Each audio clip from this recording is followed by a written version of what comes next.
I created this lecture to present borehole seismic techniques that are beyond the vertical velocity law and generation of traces that can be 1D, 2D, or 3D. Then are more than that, are closest to a reservoir.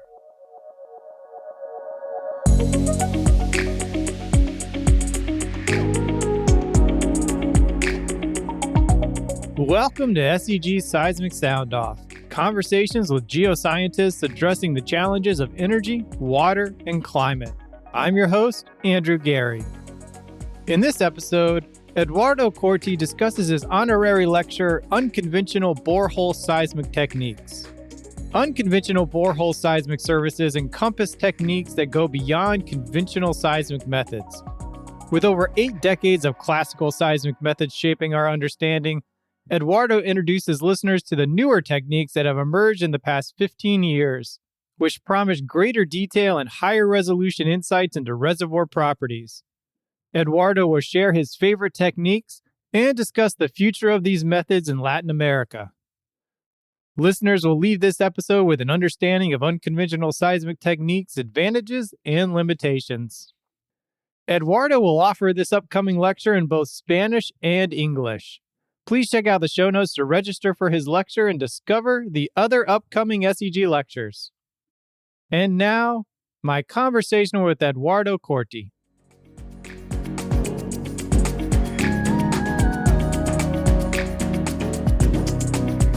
Well, your honorary lecture is titled Unconventional Borehole Seismic Techniques.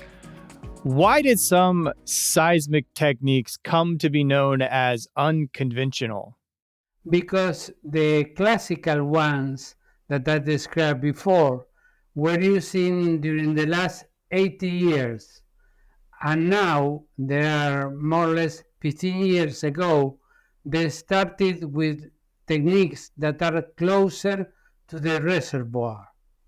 Then they give more details, better resolution, and they enter into properties of the reservoir. What are a few of the unconventional services that you discuss in this lecture? I discuss 5 of them. One is walk-away VSP for AVO calibration. Second, walk-around VSP to determine the HTI anisotropy. Borehole acoustic reflection survey to image fractures and layers near the well in ranges that may take about 3 meters from the well, the high detailed information. Crosswell seismic or borehole seismic between wells is the translation, let's say, in common words, to detect high resolution information between wells like velocity or high resolution seismic images between wells.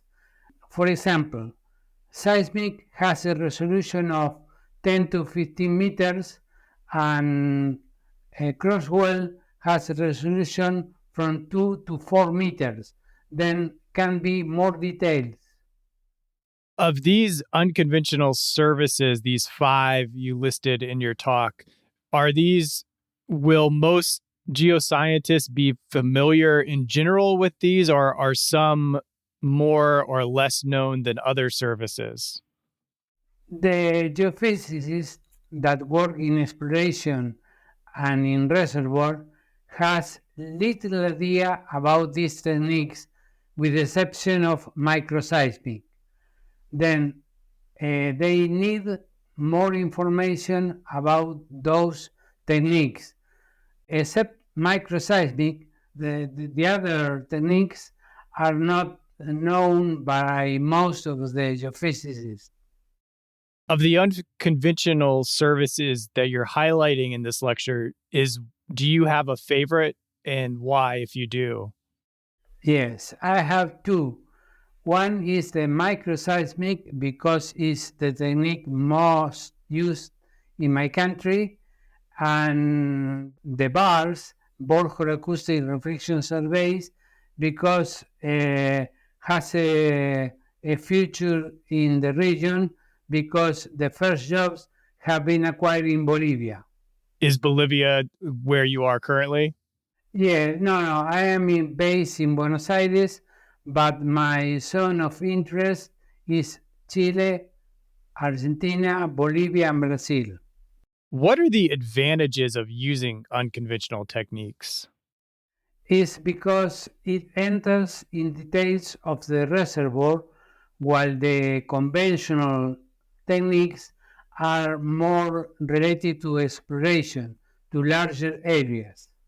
Then, if you want to have a local information with high detail, is better this unconventional seismic techniques. What are some of the limitations to these unconventional techniques? Well, each technique has its own limitations to the technology they use, but for example, the cross-wall seismic needs to have an ambient of low noise and small distance between wells. This is one of the limitations, but each technique has its own limitations. Yeah, there is no perfect technique. No, there are no perfect techniques at all. What has been the biggest change, in your opinion, in utilizing unconventional techniques over the last 10 years? I think that the exploration has been losing presence in the activity and there are more activity in reservoirs. Then answers to reservoirs is a key point to address. Are there common misunderstandings for geophysicists less familiar with unconventional techniques that you tend to find? Yes, the thing that I think that they are not familiar with that is that they would like to know about local experience with them. And the problem with, at least with Argentina, Chile, and Brazil, is that companies does not open the information to show local examples. This is one of the weak points. And the other weak point is that I would like to be more involved in the operations of most of them. But the problem is that in microseismic, for example, it's very difficult to be close to the operations. The only operation that I will be more related with is walk around anisotropy and cross-wall seismic. Were there some unconventional techniques you had to cut for time? No, really, I select the main unconventional and that I cover the most important unconventional services. The most conventional of the unconventional techniques. Yeah. Who do you hope attends this course? I think that exploration and reservoir geophysicists and reservoir engineers that are in tendency to integrate with the geophysical team. But the basis of this presentation have many physical and mathematical things that if you take a reservoir engineer is more related with fluids, then it's not the main target, but the secondary target if they think that they will integrate with the geophysicists to understand the language. What is a question you hope attendees ask themselves after your presentation? Well, about the availability of the equipment and local examples. This is one question that they could present.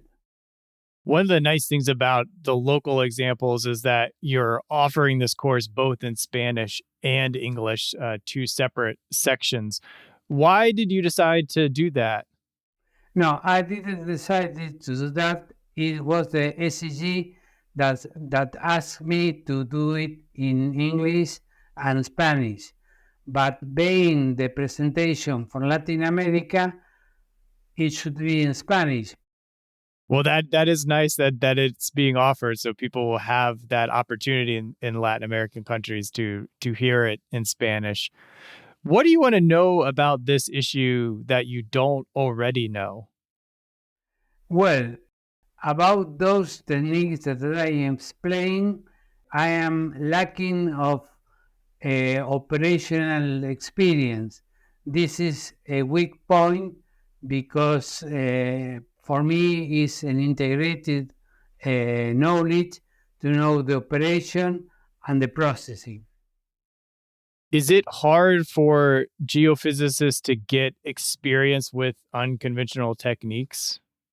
In some cases, yes, because the borehole seismic techniques are done in one moment, and geophysicists should be at the well site for a week to wait the moment to do it.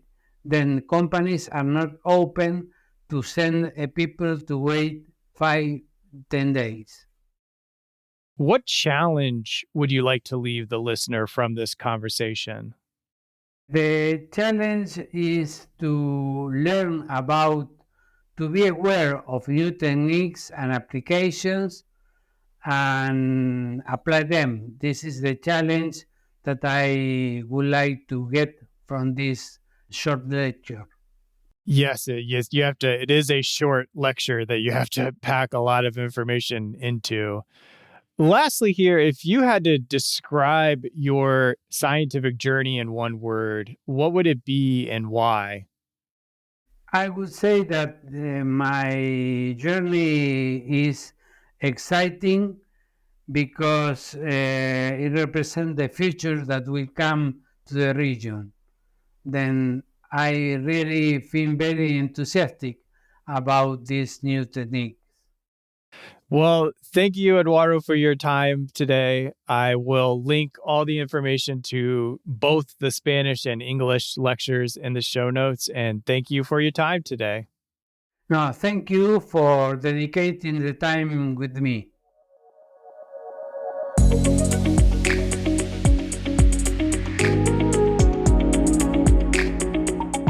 Thank you for listening to this episode of Seismic Sound Off.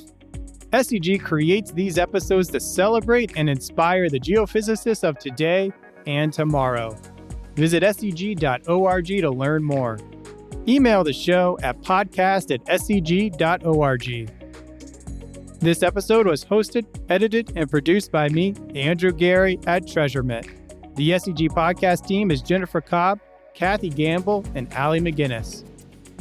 The podcast will return next week with a new episode. Until then, this is Seismic Sound Off, signaling off.